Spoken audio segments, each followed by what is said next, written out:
Hey, Kevin, what's up, man? Not much. Eric, thank you so much for taking the time. Thank you for season four. Congratulations on season five. Season four, I Thank don't know you. how you did it. You raised the bar yet again. I can't get enough of the show. It's Oh, wow. Thanks, man. We really appreciate yeah. that. Thank you.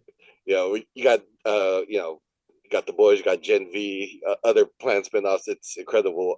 What I like really love about the series is how you kind of like just blatantly take current events and throw it into the series. So my question is like when you're planning out the next seasons and stuff like that, do you have things planned out based on like events that have recently happened, or you have kind of like a direction you're going and do things just kind of happen to work out that you can plug in current events? Are you asking if I'm psychic? Do A you want to little cover bit. that? A little bit.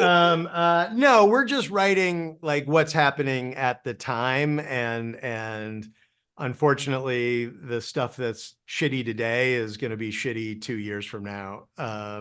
So it kind of works out that way.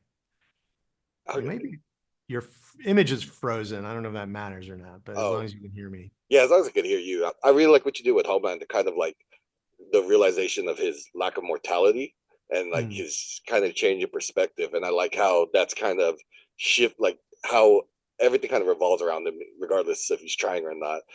Could you talk a bit how like you kind of came up with that idea to kind of capture that with that jar?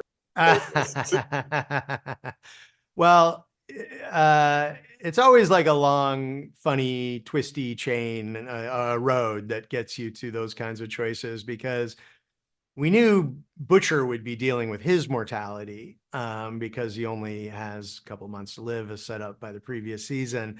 And so we thought it'd be interesting if Homelander had some of the same problem. It's always interesting when the main protagonist and the main antagonist have similar issues going on, mirrored issues. And so we were like, oh, well, we should have Homelander deal with his mortality too, because he is getting older. And then someone says, like, he should find a gray hair. And then I say, but his hair is blonde. Could you really notice that it was gray? And then someone else says, well, I know where his hair is not blonde. And that's how you get to gray pubic hair. Sorry. Yeah, just because I remember finding like a gray nose hair, and then Right? I'm right there with you, brother. Yeah, no, nose hair, chest hair. I'm going gray all over. that's you're gonna have like four seasons.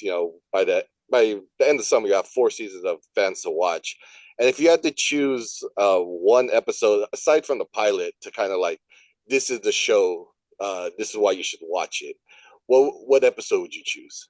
Wow, that's hard to choose. I would either pick, besides the pilot, I would either pick season one's the female of the species, which introduces Kimiko and has the Flight 37 hijacking story, because that really, to me, sells like that's what superheroes would be like in our world.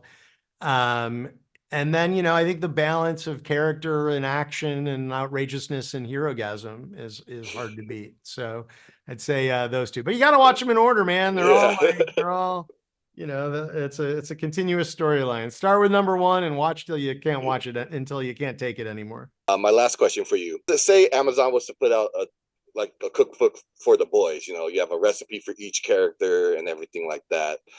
Um, and we have one for you for like the creator. What would be your key ingredient for your dish? uh, my key ingredient would be heart.